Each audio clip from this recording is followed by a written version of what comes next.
We are the sons and daughters of people that are making a difference for people at their hardest hit and worst times, whether that's Hurricane Ida, whether that's Hurricane Katrina. We're not going back in time to the Polaroid days. Nobody's going to reach out and grab a Polaroid camera to take a claim photo and attach that with a paper clip into the paper file to put into the filing cabinet for the next 12 years.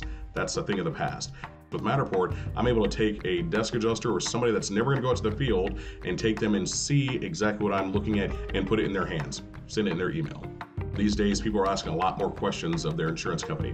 I want to see what you saw. I want to see the document that was given. I want to see the report that the adjuster gave. Having that scan and be able to walk them through along with a narrative, I think it's going to be a whole lot easier to palate versus just sending them, a couple paragraphs or an excerpt that they're putting in an underwriting file.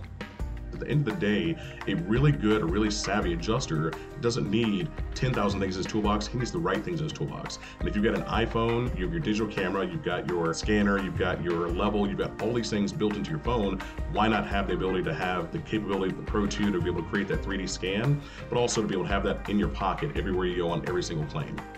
Married together, both Apple iOS and Matterport are giving every adjuster the ability to be that next generation adjuster that everybody is going to want to have come to their home or their business.